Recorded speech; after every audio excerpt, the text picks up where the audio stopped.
Bom, hoje a gente vai dar uma conversada, a gente vai ser um pouquinho mais curta a aula hoje, né, sobre o direito em relação à sociedade, direito em relação à sociedade e a fenomenologia social-cultural, ou seja, o fenômeno sociocultural que está ligado ao direito, né?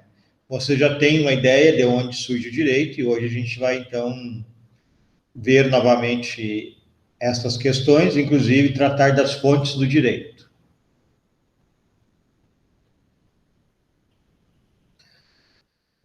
Então, um grande expoente da sociologia que nós tivemos era o francês conhecido chamado Émile Durkheim.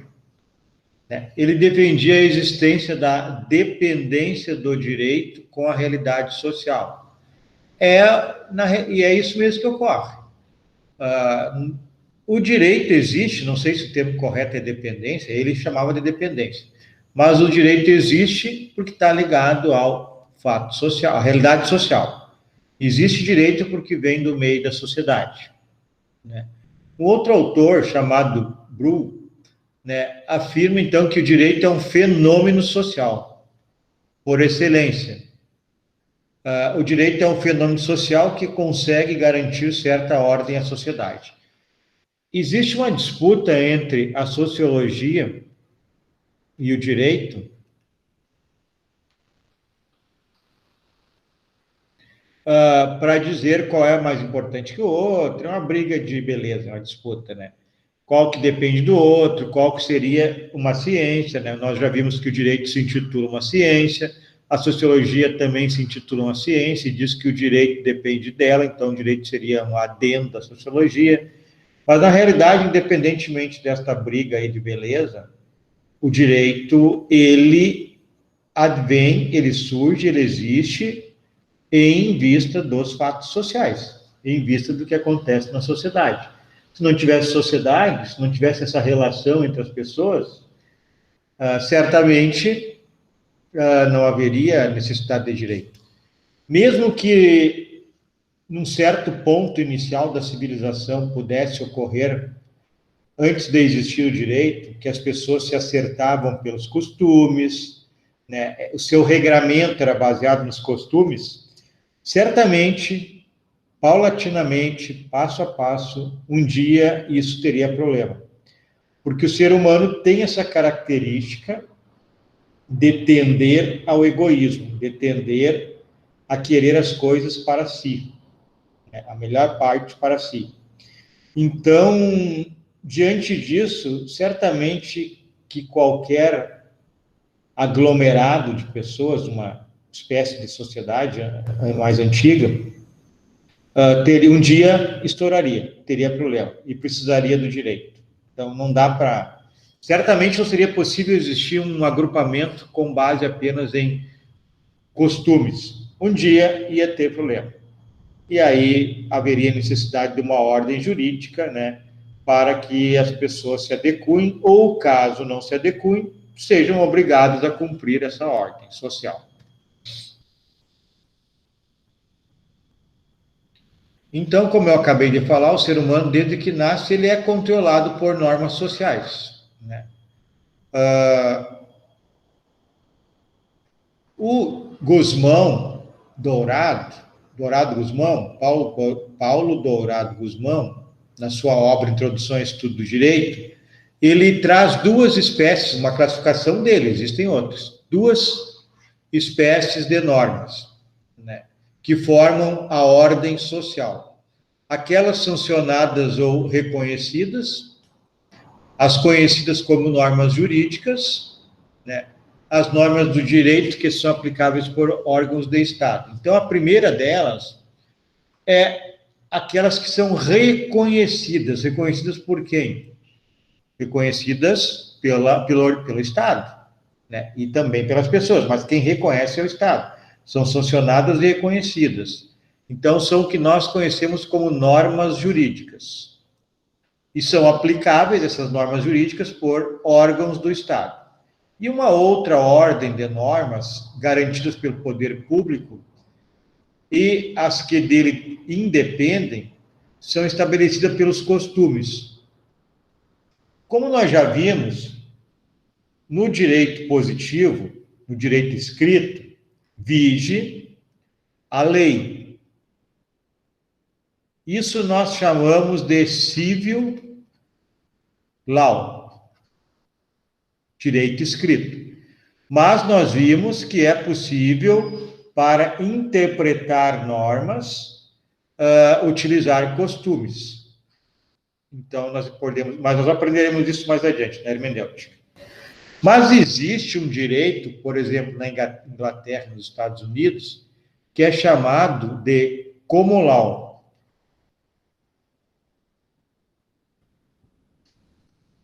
Eu acho que é assim que escreve. Esse direito é um direito baseado em costumes, em precedentes. Funciona mais ou menos assim.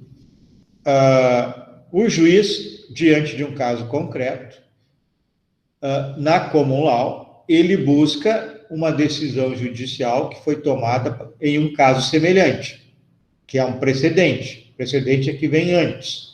Então, ele está com um caso, busca um caso anterior e aplica aquela mesma norma. Isso é um sistema de precedentes baseado em costumes, também chamado de sistema consuetudinário, que é baseado em costumes. Consuetudinário. Isso existe na Inglaterra, existe nos Estados Unidos. No Brasil, é parte da comunidade da lei, civil law, a lei escrita.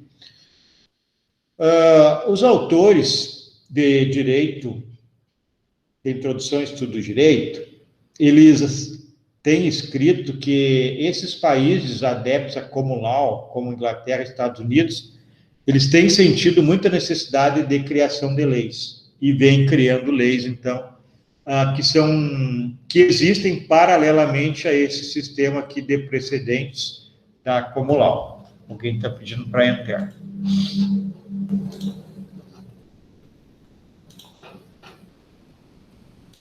Entenderam a diferença de common law e civil law? Se não me engano, eu pedi o TDE para vocês hoje com base nessa ideia.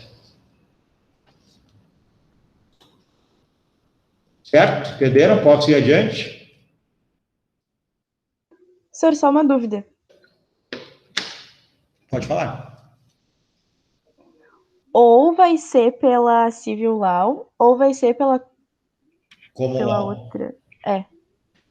Ou é um ou é outro. Não. Como eu disse para vocês, os autores de introdução ao estudo do direito têm escrito muito que em países como a Inglaterra, que é da comunidade common law, Inglaterra, tem criado leis escritas.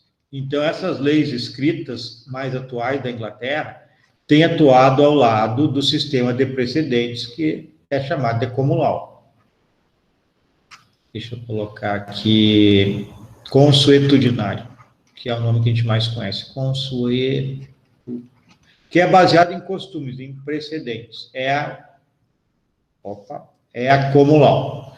Então, pode viger os dois sistemas, e tem acontecido isso na Inglaterra. Então, para dar uma garantia maior, certamente é por isso que esses países, como Inglaterra e Estados Unidos, têm criado leis que vigem ao lado das fontes consuetudinárias, né, dos precedentes judiciais. Certo? Sim, obrigada. No Brasil, por exemplo, que é adepta civil law, que é o império da lei, o direito consuetudinário, né, os costumes, eles são utilizados para quando há necessidade de interpretar a lei. Aí é possível, mas é apenas uma ferramenta de interpretação, nada mais que isso.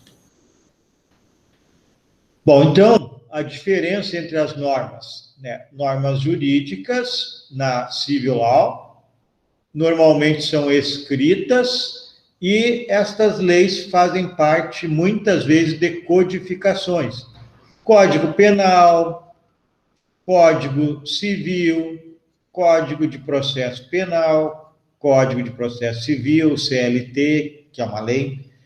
E as normas consuetudinárias, a Comulau, a comunidade da Comulau, ela é baseada, então, em costumes, que é os precedentes que eu falei, e esses costumes são transmitidos oralmente, de geração para geração, enfim, esses costumes vão se aplicando e o juiz decide com base nesses costumes quando um caso chega às cortes. E em países como o Brasil, a norma jurídica é escrita, e é, por isso, chamada de jurídica.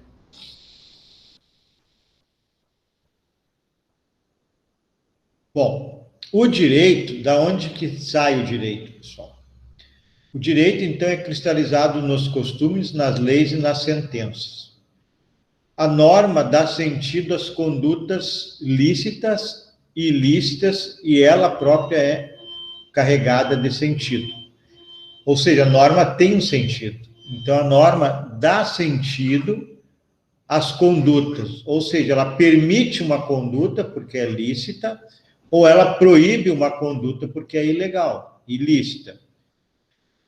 E o sentido da norma deve ser o objeto da interpretação. Ou seja, quando o aplicador da norma, o juiz, for tomar uma decisão, ele, muitas vezes, não encontrará uma lei adequada ao caso concreto. Então, ele terá que interpretar, né? Por isso, nós teremos um período nesse semestre chamado hermenêutica jurídica, que é a arte de interpretar. Bom, esse sentido, esse valor que o intérprete da norma, que pode ser o juiz, pode ser um advogado nas suas petições, ele observará requisitos, como justiça, costumes, princípios gerais do direito. E essa interpretação da norma para ser aplicada, ela é analisada desde a vontade do legislador, que elaborou e promulgou a lei, né? Inclusive, nós temos uma interpretação chamada teleológica, que nós veremos na parte da hermenêutica jurídica. Essa interpretação teleológica é aquela interpretação que verifica, busca a finalidade pela qual foi criada a norma. Então, a necessidade de procurar por que o legislador criou a norma. Então, nesse caso, se aplica a interpretação teleológica. Aí, o aplicador da norma, o juiz ou o advogado, nessas petições, ele busca saber o motivo da criação da norma e aí, com base nisso, pode sustentar a sua tese ou tomar a sua decisão, no caso do juiz.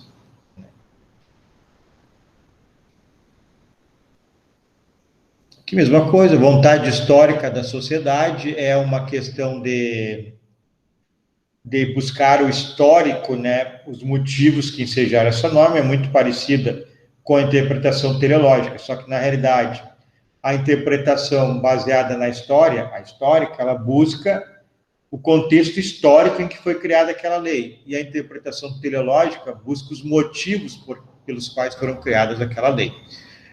Então, nós temos o direito, como está escrito aqui, cristalizado nos costumes, nas leis e nas sentenças. O direito surge de costumes, ele é estabelecido depois pelo parlamento como lei, essa lei pode surgir, normalmente é assim, de costumes, de usos diários de uma sociedade, e também nós podemos dizer que uma sentença é norma. Quem assistiu à palestra do ministro Eros Graus, do STF, na semana passada, vai lembrar que ele falou, a sentença judicial produz uma norma, porque ela nem sempre, além de ser uma norma, porque ela vai ter que ser cumprida, por vezes ela nem sempre é igual ao que está na lei, porque há uma interpretação. Vou dar um exemplo da interpretação para vocês, que ocorreu uma interpretação errada, mas ocorreu com base em princípios constitucionais. Há alguns anos, o movimento dos trabalhadores sem terra, o MST, invadiu uma propriedade e o proprietário ingressou com uma ação possessória, requerendo a retirada, então, desse movimento sem terra da propriedade, alegando que a propriedade era produtiva. Bom, o juiz da cidade tomou uma decisão dizendo que, com base nos fins sociais, que está previsto na Constituição, isso aí vocês verão, acho que comigo ainda, com base nos fins sociais, ele não autorizava a restituição da posse ao proprietário. Isso é uma interpretação errada, porque se o proprietário comprovou que a propriedade era produtiva, a Constituição Federal não autoriza a desapropriação. A Constituição Federal autoriza a desapropriação de terras para fins de reforma agrária quando ela é improdutiva. Aí é possível. Então, se o juiz quiser fazer uma interpretação e não outorgar a posse ao proprietário, a terra, no mínimo, deveria ser improdutiva para se pensar nessa situação. Então, esse produtor entrou com um recurso ao TJRS, onde foi restituída a posse. Então, por isso que a sentença ela acaba produzindo também o que nós chamamos de norma. Ela é uma norma. Então, o direito, ele advém de costumes, sendo fonte do direito, ou até, por vezes, ele é aplicado entre pessoas, ele é aceito na sociedade. O direito é expressado principalmente por leis, mas também o direito sai das sentenças judiciais. Alguma pergunta, pessoal, sobre isso que nós falamos até agora?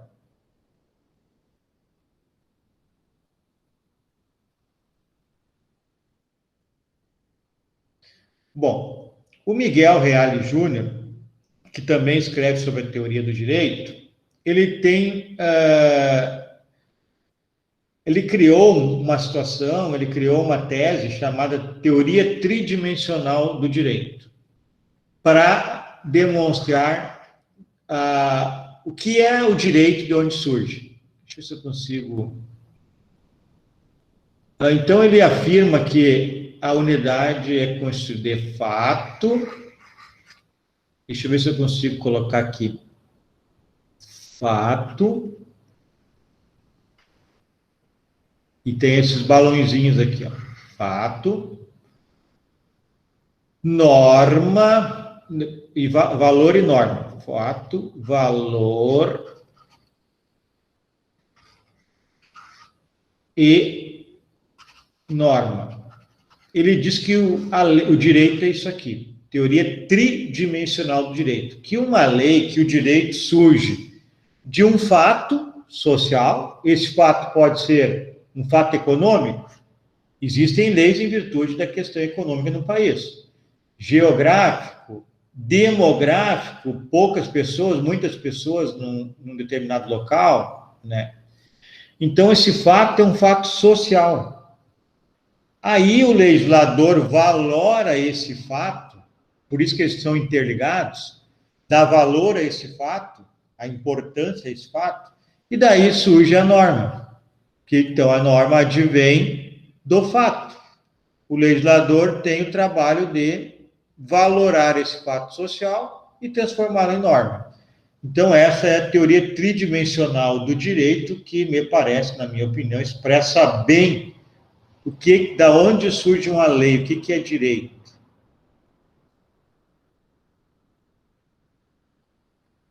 Nasce de um fato social, é valorado pelo legislador, cria uma norma com essa valoração, e aí nós temos uma lei, então, o direito a ser aplicado. Então, as suas transformações aqui, segundo essa teoria, suas transformações destinadas a acomodar as modificações sociais, acomodar, então, o direito às modificações sociais, evidenciam sua natureza social. O direito tem natureza social, advém das relações sociais, principalmente quando elas decorrem de costumes ou da jurisprudência. Os costumes, principalmente. Mesmo quando, isso aqui é importante, ó, devido à sua natureza conservadora, tarda a se amoldar às novas realidades sociais. Deixa eu perguntar um negócio para vocês aqui.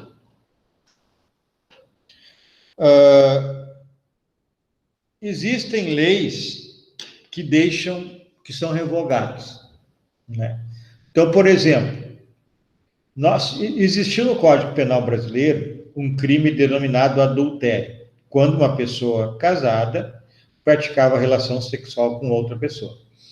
Então, essa pessoa casada cometia o crime de adultério. Em 2005, o legislador retirou do Código Penal, ou seja, revogou esta lei, este artigo que capturava adultério como crime no Código Penal.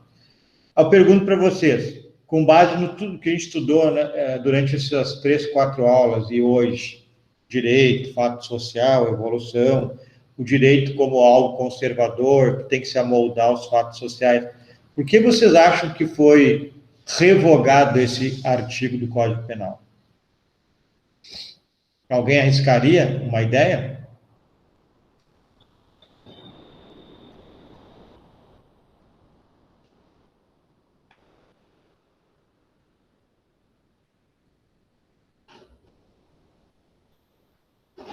Ninguém arrisca uma ideia?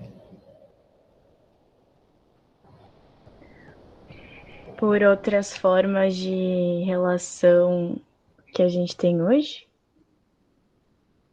Não, isso não é por isso. Isso está no mesmo contexto. Como que se chegou o direito a autorizar relações homoafetivas, casais homoafetivos? Está no mesmo contexto, mas a explicação aí não seria essa.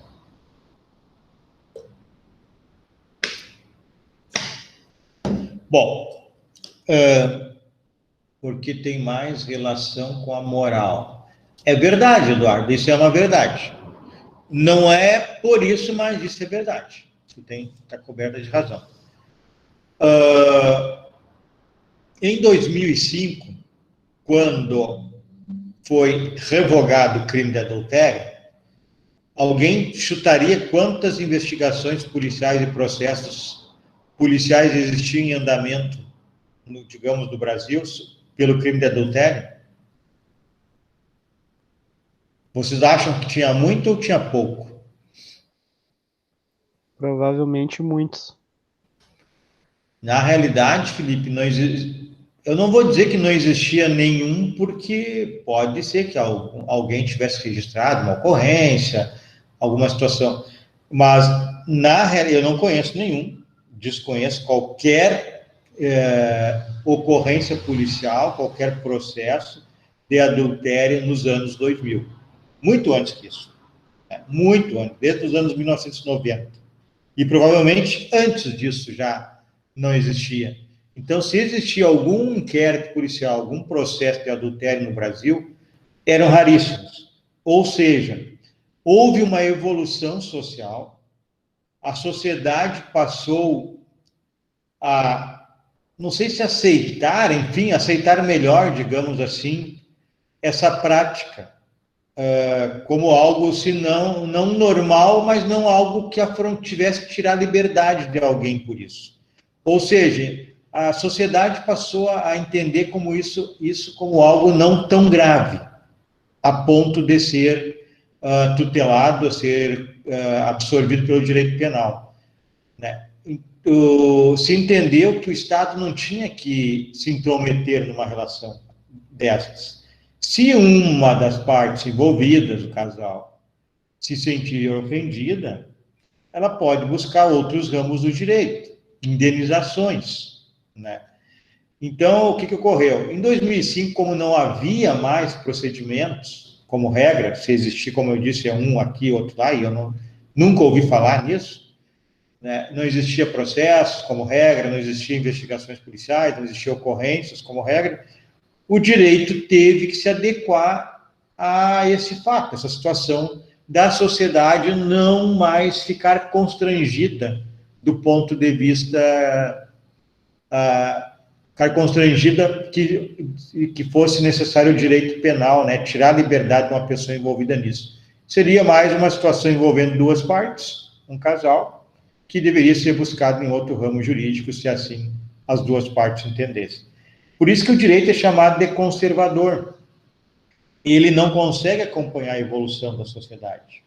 Esse é um exemplo. Ele demora, então, para se corrigir.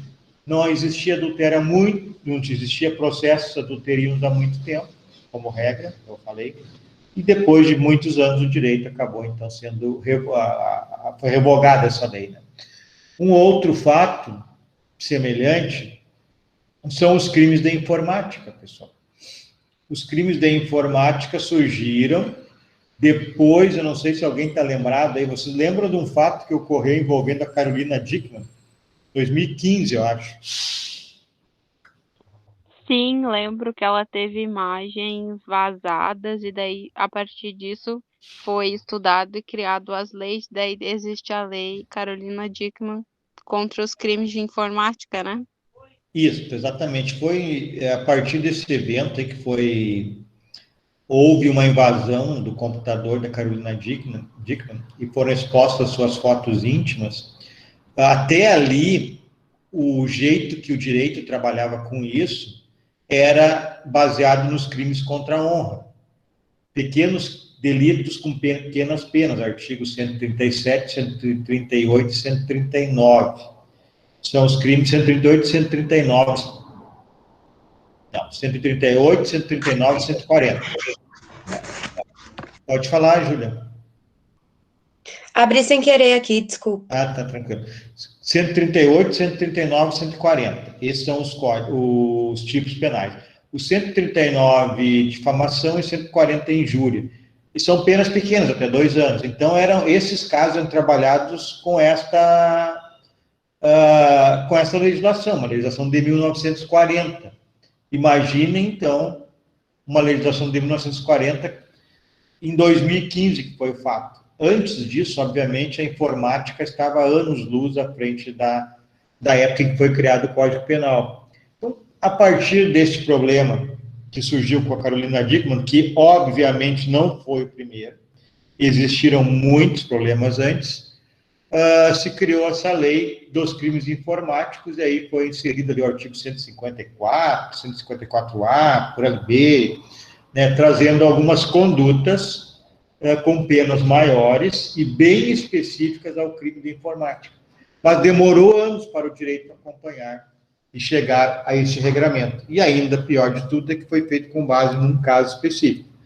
Não vejo tão problemático assim, mas a crítica da doutrina do direito é grande, que a lei não deveria ser feita em cima de um caso concreto. Mas não vejo maior problema nisso. Mas, enfim, essa é a situação do direito. Então, o direito é muito conservador e ele demora a acompanhar os fatos sociais. A gente tem, até vou voltar aqui, a situação do... Vocês estão lembrados desse dia desses da prisão lá do deputado? Acho que até está em prisão domiciliar ainda, por ordem do STF.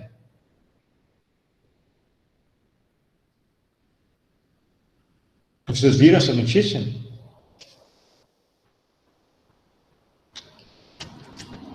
Ninguém viu a notícia?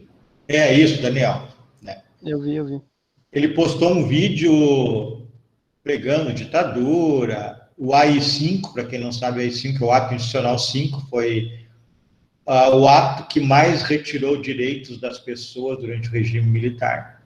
Né? O ato mais forte de constrangimento dos direitos das pessoas. E ele pregou o fechamento do STF, até a morte, se não estou equivocado, de deputados, de ministros do STF, e a ruptura constitucional e a introdução de uma ditadura. Com base nisso, isso foi um vídeo que ele postou nas redes sociais. Com base nisso, o ministro do STF determinou a prisão dele em flagrante. Bom, uma discussão que surgiu de imediato se isso era flagrante. Depois até veio assim, não procurei saber direito, mas surgiu uma conversa que esse vídeo teria sido postado poucas horas antes da prisão. Aí seria caso, sim, de flagrante a postagem do vídeo, não há dúvida. Mas a primeira discussão que surgiu não foi dessa questão do período, que eu não tenho certeza se foi somente 6 horas ou foi bem antes. Se foi bem antes, em tese, não seria caso de flagrante, porque ele é um chamado conhecido por crime instantâneo. O que é isso? Ele postou o vídeo, consumou. A partir da consumação, tem poucas horas para prender em flagrante. É a mesma coisa que matar alguém. Matou uma pessoa, tem horas para prender em flagrante. Passou aí 24 horas, não pode prender mais em flagrante, como regra. Mas o STF determinou a prisão dele. E aí passou a se discutir, inclusive a decisão do STF disse que, com o avanço da tecnologia, a postagem de um vídeo nas redes sociais, que anteriormente ficava adstrito a um celular ou a voz da pessoa falando, agora ela fica em vários locais produzindo efeitos. Ela fica em várias redes sociais, é compartilhado e fica produzindo efeitos permanentes. Então, com base nisso, esse flagrante poderia ser lavrado, e foi o que aconteceu. É uma evolução que tem que se pensar. Alguns criticam, outros apoiam a decisão do STF, né? Quem critica diz que é crime instantâneo, tinha que lavrar o flagrante somente se fosse no ato, ali poucas horas depois do ato de postar o vídeo, e outros dizem que com o avanço tecnológico, com o avanço das relações sociais nessa área da internet, tem que ser um crime permanente. Enquanto ele estiver na rede social, está produzindo efeito e deve ser considerado crime permanente, e aí é autorizada a prisão em flagrante lá pelo 5º, 6º, 8º, 10º dia, enquanto ele estiver na rede social. Então é uma coisa que vai ser discutido daqui para frente. Tem um precedente do STF dizendo que é possível que seja um crime permanente. Aí um caso que vai acontecer, todos conhecem aqui certamente, é aqueles casos em que um homem e uma mulher mantêm relação sexual, o homem grava a mulher, normalmente é isso que ocorre, e esse homem, por motivo A, B ou C, larga nas redes sociais. Isso. Bom, então, enquanto esse vídeo estiver nas redes sociais, com base nesse novo posicionamento do STF, é possível prender esse indivíduo. Se ele postou hoje, e isso só passou a ter conhecimento da autoridade policial daqui a 5 dias, pelos compartilhamentos, cabe flagrante, se realmente for adiante esta interpretação aí do STF. Entenderam isso, pessoal? Essa questão, então, do momento, do crime instantâneo e do permanente, aí eu falei sobre esses dois, para vocês verem a questão da evolução. O vídeo, em tese, seria um crime instantâneo. Só poderia efetivar a prisão no ato de colocar o vídeo, logo depois. Se for um crime permanente, e aí seria com base na evolução social, nessa relação de informática, redes sociais, aí o direito está evoluindo. Agora é uma coisa que a gente vai ver no futuro. Compreenderam isso?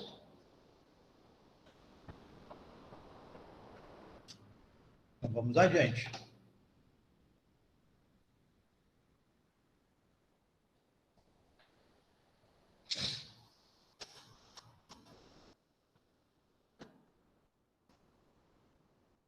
Bom, pessoal, as fontes do direito. De onde surge o direito? A gente já sabe, como regra geral, assim, que o direito só existe em virtude das relações sociais, dos fatos sociais. Tá, então nós temos uma classificação que traz as chamadas fontes do direito, né?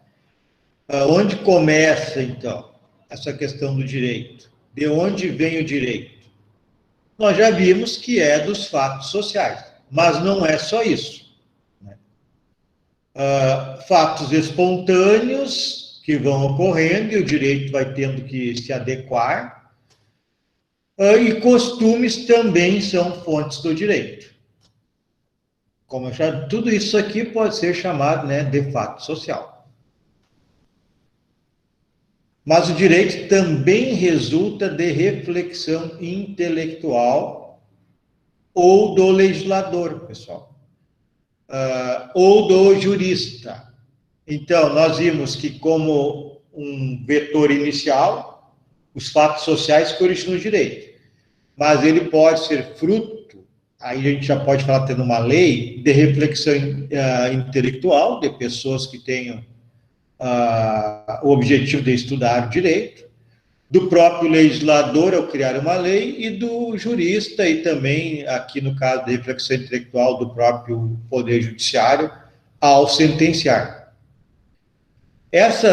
Todas estas reflexões, todas estas atribuições do legislador e do jurista, obviamente que elas se vinculam, são influenciadas pelos fatos sociais, que é o primeiro, digamos assim, condutor para a existência de direito. Lenta e gradual, então, é a introdução na ordem jurídica. Acabamos de falar. O direito é algo conservador, então, é lenta e gradual na norma jurídica, novas leis, em virtude de novos hábitos da população. Dei o exemplo dos crimes de informática envolvendo a Carolina Dickmann.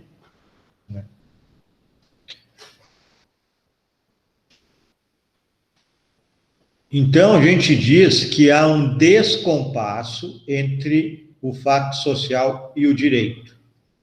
É uma pergunta. E há um descompasso, sim. Então, podendo haver descompasso entre a decisão judicial e o descrito em lei. Aqui tem uma coisa interessante, ó. Como o direito é conservador, como ele demora a incorporar os fatos sociais em lei, então há um descompasso, conforme está escrito, entre o fato social. É diferente, o tempo do fato social é diferente do tempo do direito. O direito demora, por vezes, a incorporar nos ordenamentos jurídicos os novos hábitos da sociedade. Exemplo, acabei de falar, os crimes de informática. Crimes de informática. Outra situação. Pergunto para vocês, eu poderia citar como exemplo desta questão aqui do descompasso entre o fato social e o direito, a questão das novas famílias? Uma pergunta que eu faço para vocês.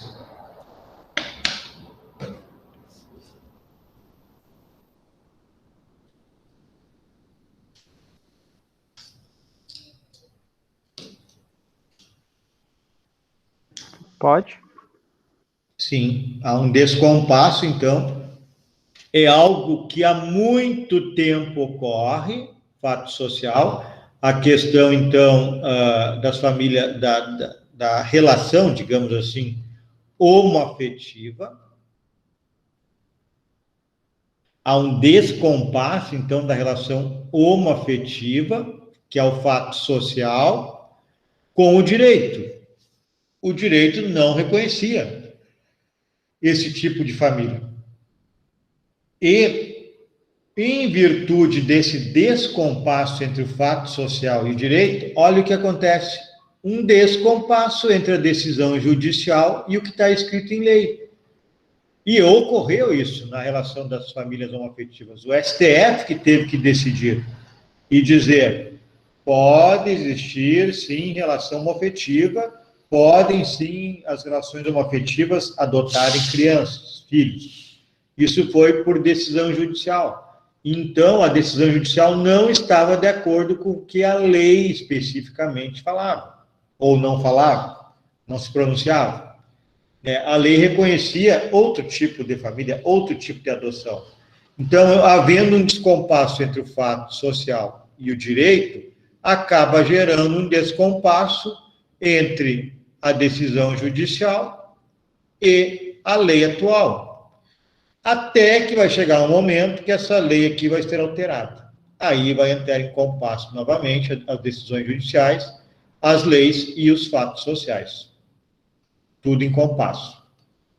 Mas, até a lei, até o direito chegar a esse ponto, há essas formas de descompasso, então. Alguma pergunta? Nada? Então vamos adiante.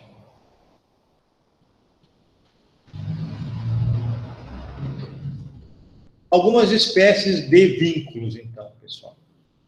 Vínculo entre instituições sociais e o direito. As normas e os costumes, elas acabam, então, que originam, por vezes, instituições, como o próprio Estado. Nós estudamos na cadeira de ciência política a origem do Estado. Ele surge em virtude de costumes, né? Então, costumes, as pessoas precisaram se aglutinar e, com a criação de leis, acaba surgindo o Estado.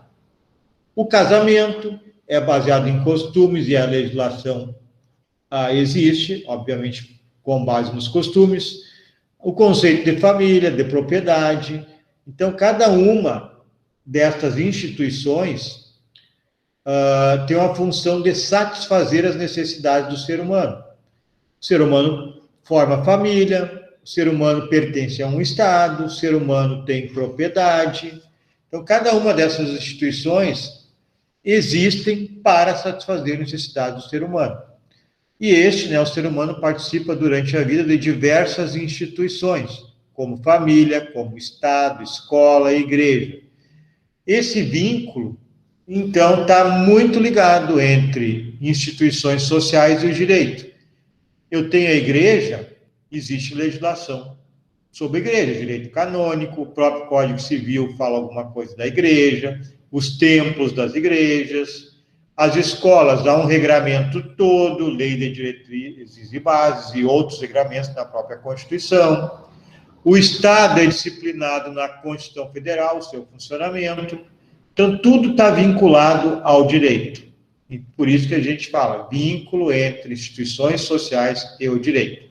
O vínculo é a ligação. A existência dessas instituições são para satisfazer interesses dos seres humanos, mas elas estão ligadas ao direito para o seu ordenamento, para o seu disciplinamento, para o seu funcionamento. Outra situação é o vínculo entre o direito e a civilização. Sociólogos, então, sustentam ter cada civilização um tipo de direito. Me falem um pouquinho, o que vocês acham dessa frase? Poderia existir civilização A, B, C e D, cada uma com um tipo de direito? O que vocês acham sobre isso? Me falem aí, porque eu já estou com a garganta cansada.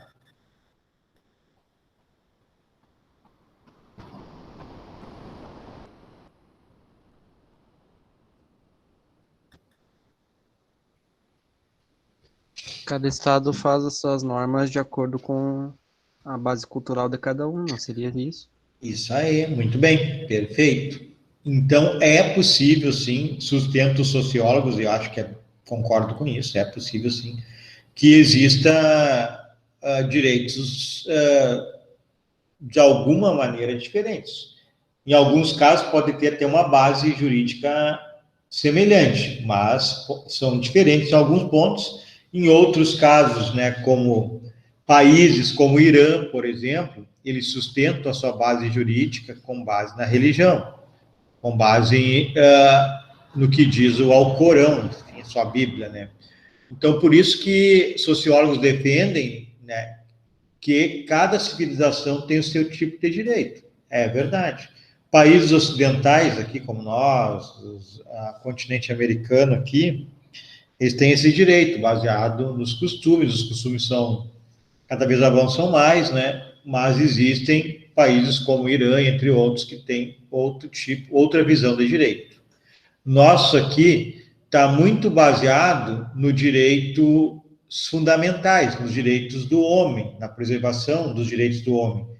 Nesses outros estados, que têm um fundo religioso, o direito se confunde com a religião, nesses outros estados a ideia é preservar a religião, o Estado, o divino, e não preservar os direitos fundamentais do ser humano. Vínculo entre direito e poder. Bom, como não há uma garantia do cumprimento da norma, não haverá diferença entre direito ou moral. Ou seja, se não houver uma garantia não houver uma garantia de que a norma vai ser cumprida, nós poderíamos sustentar que não haverá diferença entre direito e moral. Ou seja, nós já estudamos isso, acho que nessa disciplina, ou na de ciência política, que o direito e a moral são diferentes. Estudamos na semana passada nessa cadeira. Direito e moral são diferentes. o direito existe uma obrigação, uma obrigatoriedade de cumprimento do que determina o direito.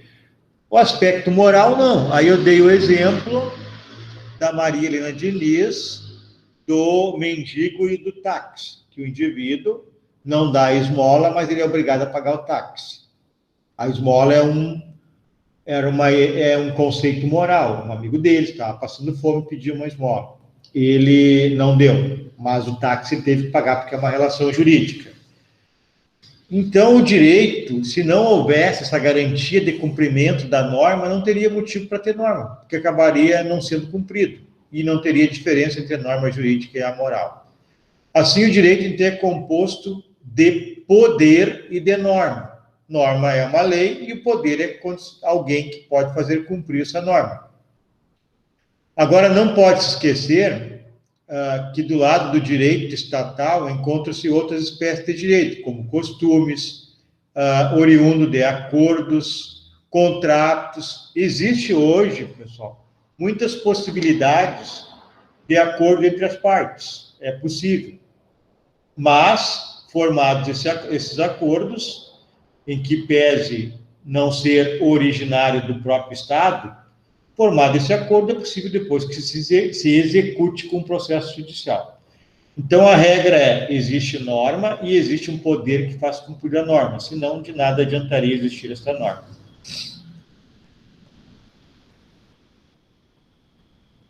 Continuando aqui nas fontes do direito, fonte em latim, né, fontes nascente de água,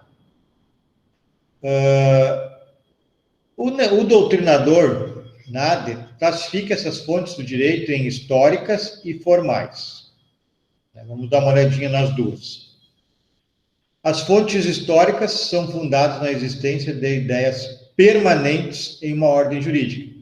A ideia está aqui, ó, permanente. Ou seja, existem ideias que estão em todas as ordens jurídicas que existiram. Há uma evolução dos hábitos e o legislador que vai fazer é encontrar novas formas de aplicar esta evolução. Então, o legislador, com base na evolução, vai ter que encontrar uma forma, criando uma nova lei, para aplicar esses novos costumes. As fontes históricas, então, indicam a época, local e motivos que colaboraram na criação de normas e colaboraram na compreensão do arcabouço jurídico, que é o sistema jurídico. Ou seja, as fontes históricas, aqueles que a defendem, argumentam que, na realidade, sempre houve uma evolução dos hábitos e o direito vai apenas se habituando aos hábitos. As fontes materiais, por outro lado, o direito é criado pelo legislador, claro que advém das relações sociais. O legislador, como eu já disse, ele não dorme e acorda de manhã, no outro dia, com uma lei na cabeça, que surgiu do nada. Ela surge dos fatos sociais. Então, a lei, claro que possui, como elemento originário, que origina a lei, os acontecimentos humanos, isso é claro. Então, as fontes são os fatos sociais, pelos problemas que emergem na sociedade, problemas que tem na sociedade e devem ser resolvidos para a perpetuação da raça humana. Se não tivesse direito, a raça humana tenderia a se extinguir, Como Thomas Hobbes já dizia, o homem é lobo do homem, ou seja, o homem tende a ser egoísta, o homem tende a prejudicar o seu semelhante. Por isso, a existência de lei. Então, esses problemas que emergem da sociedade, esses fatos sociais que acabam resultando na lei, são condicionados, por questões de direito, da moral, da economia, geografia, entre outros. Então, nós temos vendo até agora que as fontes do direito, de um ponto de vista histórico, o direito sempre, depois que passou a existir, ele foi apenas caminhando, cada período histórico ele sofria mudanças. As fontes materiais afirmam que não, cada lei que nasce, ela é criada em cima de um fato social. Bom, essas fontes materiais podem ser classificadas em diretas, que são aquelas oriundas dos poderes do Estado, que são encarregados de elaborá-las. Então, as fontes diretas, guardem isso, que são precisadas depois. Fontes diretas do direito são aquelas oriundas dos poderes que fazem a lei. Exemplo, o parlamento, que cria a lei. O judiciário, que ao sentenciar, cria norma, né, pela jurisprudência. As normas, as sentenças judiciais, criam normas que são as jurisprudências. E até pela sociedade, quando nós falamos na common law, os estados que trabalham com o direito consuetudinário, como a Inglaterra. Então, deixando claro, as fontes materiais se dividem em diretas, que são originadas dos órgãos de Estado, como o parlamento, como o próprio judiciário. E as normas indiretas, então, são fatores jurídicos oriundos das relações sociais. Por exemplo, vida.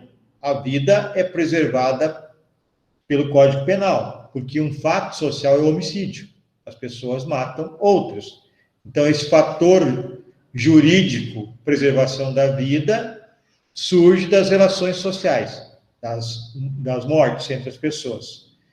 E esses fatores sociais também acabam influenciando a criação de leis pelos parlamentos, portanto.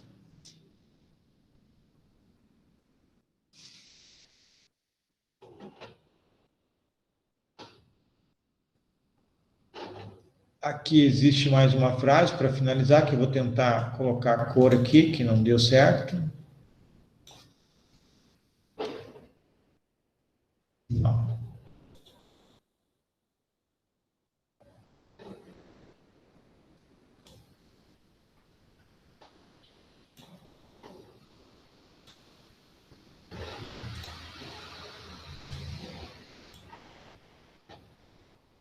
Agora deu.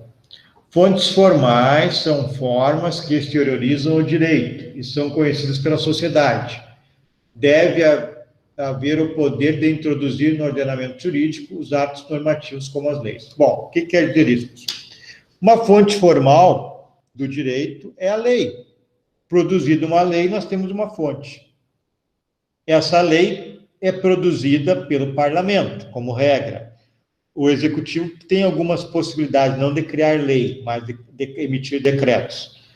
Então, essas fontes formais, a lei, por exemplo, ela é criada pelo parlamento, só que o parlamento tem que observar um regramento para criar uma lei. Para os deputados e senadores, para os deputados e senadores criarem uma lei, há necessidade de observar o que está escrito na Constituição Federal. Quem quiser dar uma olhadinha depois da aula em casa, dá uma olhada no artigo 59 até o 61, por ali, 64, que também fala alguma coisa, mas a partir do 59, sobre a criação das leis. Para que uma lei tenha validade, como fonte formal do direito, tem que ser criada de acordo com o que está escrito na Constituição. Tem que seguir o regramento. Caso não siga este regramento, nós teremos um vício formal chamado de inconstitucionalidade formal.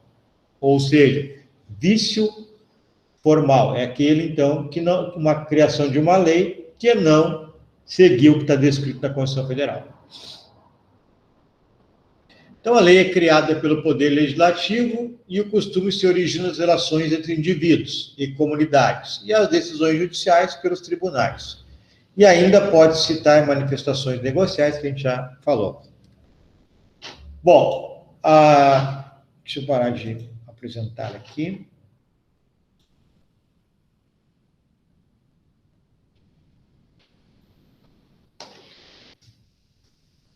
Alguma pergunta, alguma questão, alguma dúvida? Alguém não entendeu alguma coisa? Alguma observação sobre o que nós estudamos hoje?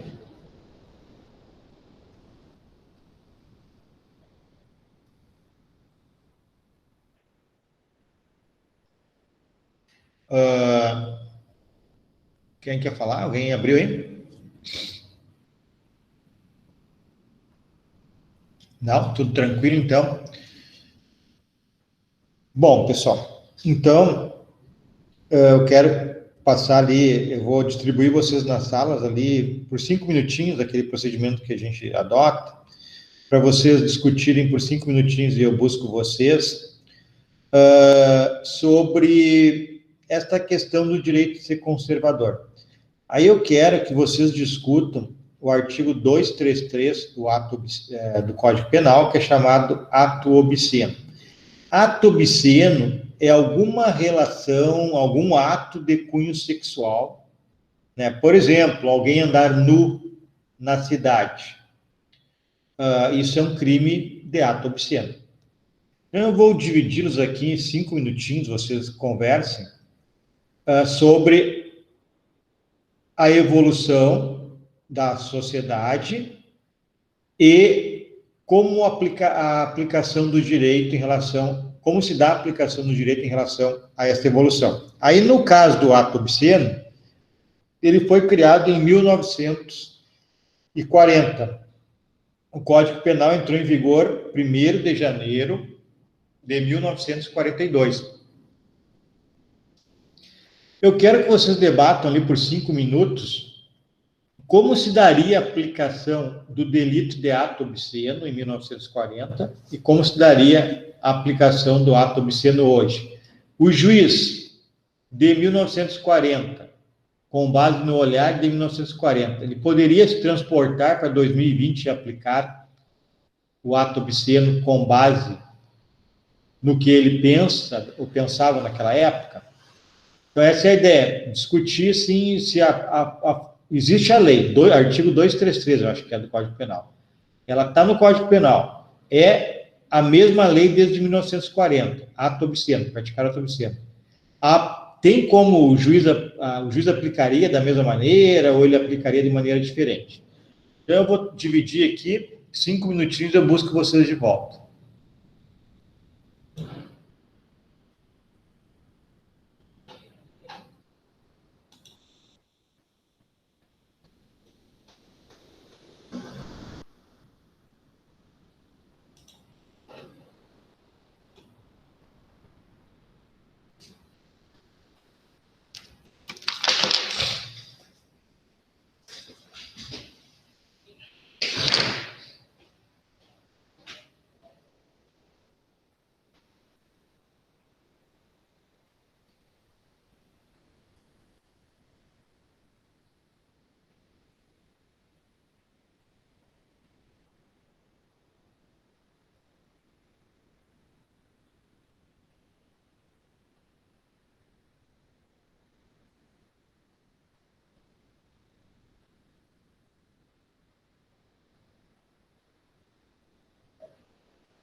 E aí, pessoal, todo mundo de volta, vamos ver quantos tem aqui. Tinha 13 quando foram, vamos ver. 10, 3 abandonaram. Tá bom. Quem é que quer falar um minutinho aí, para ir se soltando, perdendo medo, né? Nós estamos em casa aqui, protegidos, podemos ir falando, para perder o medo.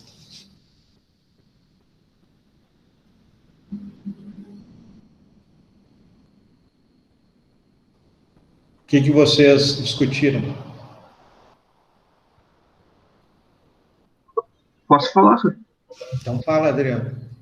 Bom, eu estava discutindo com o Felipe ali no grupo, a questão assim, de que um juiz daquela época não poderia atuar da mesma forma na nossa época, por causa que a relação dos costumes mudaram muito. Aí, antigamente, uma mulher, por exemplo, né, uma mulher botar uma saia que mostrasse acima do joelho já era ato obsceno, coisa que hoje em dia as gurias usam um shortinho bem curtinho. Isso aí, tá certo. Quem mais?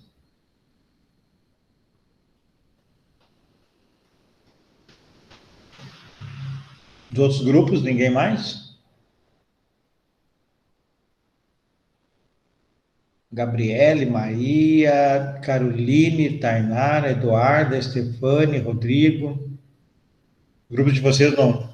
Bom, o meu grupo era com a Gabriela e a Maria. Nós chegamos à mesma conclusão que o Adriano, porque não dá para eles tinham em 1940 o juiz tinha um parâmetro diferente do que nós temos hoje, porque os nossos costumes evoluíram e o direito usa muito dos costumes para tomar suas decisões. Tá ok, tá certo. Deixa eu fazer uma pergunta para vocês, cada um pode responder, quem quiser responder. Qual é a diferença desta norma ato obsceno? Por que ela existe desde 1940, se houve essa evolução total nos costumes, principalmente no que tange à liberdade sexual, principalmente das mulheres, e até na relação homoafetiva? Qual é a diferença? Por que o crime que eu falei para você de adultério foi revogado do Código Penal e esse de ato obsceno, que é da mesma data, continua no Código Penal? Alguém consegue entender o motivo disso? Seria porque os casos de adultério, como o senhor falou, não tinham muitos, e os casos de ato obsceno tiveram vários processos? Não sei se tem vários processos de ato obsceno, acho que são poucos também, mas o que tem que ficar ciente, tá ali, que na realidade, tu fala a questão processual, né? Os casos, tanto que poderiam ser enquadrados, os fatos sociais que gerariam um ato obsceno e os fatos sociais que gerariam adultério, esses continuaram existindo, existem até hoje, né? Adultério existe, só que com outro nome agora, não é mais crime. Mas, assim, por que uma norma foi revogada e a outra continua existindo? Senhor, não tem a ver pelo local público ser, tipo... Deixa eu ajudar vocês, assim, daí vocês pensem um pouquinho. Vocês me disseram que é possível o juiz fazer uma interpretação no crime de ato obsceno, se pegar 1940, lá, o carnaval, né, e pegar o carnaval do Rio de Janeiro de hoje, a situação é muito diferente. Em 1940, certamente, as mulheres lá poderiam andar com determinada roupa, hoje andam com outra, e não é ato obsceno. Pergunto para vocês, isso seria possível no adultério? Então, o que eu quero dizer é o quê? Em 1940, o juiz, ao analisar o caso concreto de ato obsceno, ele avaliava uma espécie de costume. Aí veio vindo, 2020, 21, hoje ele avalia outras espécies de costumes, principalmente no que tange à liberdade sexual. Seria possível, no crime de adultério, fazer essa interpretação na hora de aplicar a lei? O Rodrigo queria falar, Rodrigo?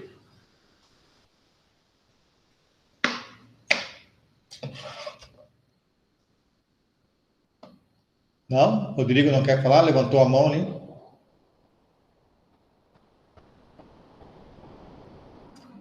Bem, Professor, acho que não é discutível, ou aconteceu ou não aconteceu, não é? é isso aí, Gabriela, é mais ou menos isso. O adultério ou aconteceu ou não aconteceu. Não tem como o juiz avaliar se está como crime.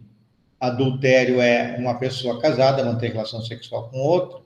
Se aconteceu, teria que ser aplicado o crime ou poderia o juiz não aplicar, apenas dizendo que isso é algo que, com base no princípio da adequação social que nós estudaremos, poderia deixar de aplicar a pena com base no princípio de adequação social, ou de alegar que não é crime com base na adequação social, seria um fato atípico. Mas exatamente isso, Gabriel, não tem como o juiz fazer a mesma avaliação no ato obsceno no crime de adultério. O adultério ou é ou não é, praticou o ato ou praticou o ato e não é crime, um dos dois. E no ato obsceno não, isso nós chamamos de tipo penal que tem que valorar, é um tipo penal que determina a valoração. O intérprete tem que valorar o que é ato obsceno e verificar se é possível aplicar ou não. Bem, pessoal, então é isso por hoje, né? Desejar aí boa semana, né? Temos o feriado, a partir de quinta já não temos aula, só até amanhã, depois só na segunda-feira. Então aí um abraço a todos, né? Uma boa Páscoa e uma boa semana aí com os devidos cuidados. Boa noite, senhor. Boa noite. Boa noite. Boa noite, senhor. Boa Páscoa. Valeu. Boa noite. Boa noite.